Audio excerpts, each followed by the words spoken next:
My sister is going to tell our parents she's pregnant at Thanksgiving dinner, and I'm the only one who knows the father is someone sitting at our table. I'm 16 and she's 19. She told me 3 weeks ago in the parking lot of a gas station because she said she couldn't say it inside our house. She couldn't even look at me. She just stared at the steering wheel and whispered, "I'm in trouble." The father is our dad's best friend, Callum. He's 41. He's been coming to our house since before I was born. He was at my sister's first birthday party. I've seen the photos. He coached her soccer team when she was 12. He taught her to drive when she was 15. He walked her to her car after every family barbecue to make sure she got home safe. My dad calls him brother. My mom sets a plate for him at every holiday like he's family. He has a key to our house. When my sister told me his name, I didn't react the way she expected. I didn't gasp. I didn't yell. I just felt every memory I had of him rearrange itself in my head. The way he always sat next to her. The way he'd text her checking in late at night. The way he'd bring her a separate gift on Christmas. Always something personal. Always something my parents wouldn't think twice about. A journal, a necklace, a book he said reminded him of her. My parents thought it was sweet. They called him her honorary uncle. My sister made me promise not to tell before dinner. She wanted to do it herself. She said she had a plan. She said Callum told her they'd tell everyone together after the holidays, and then move to his cabin upstate. She said it like it was romantic, like they were eloping. I wanted to throw up. Thanksgiving came, and the house smelled like cinnamon and roasted turkey. My mom had the nice tablecloth out. My dad was playing old Motown records in the kitchen. Callum showed up at 4 with a bottle of wine and a pie his mother made. He shook my dad's hand. He hugged my mom. He looked at my sister for exactly 1 second too long and then looked away. Nobody caught it, but I did. We sat down and I was directly across from him. He was laughing at my dad's jokes. He complimented my mom's gravy. He asked me about school like everything was normal. I couldn't speak. I just kept staring at his hands and thinking those hands taught my sister how to hold a steering wheel. About 30 minutes in,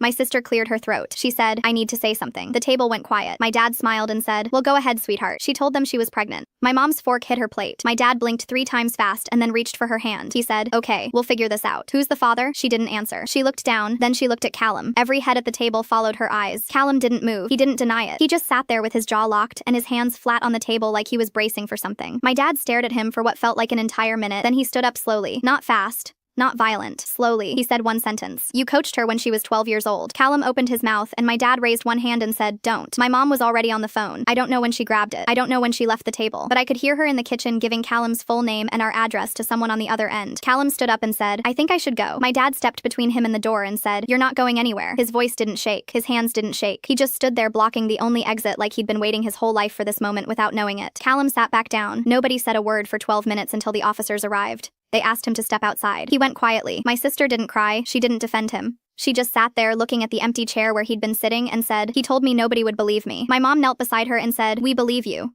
My dad walked back to the table, picked up Callum's plate, his glass, his fork, and threw all of it in the trash. Then he sat down next to my sister and held her hand and didn't let go for the rest of the night. The wine Callum brought sat on the counter untouched. My mom poured it down the sink before bed. My sister started therapy 2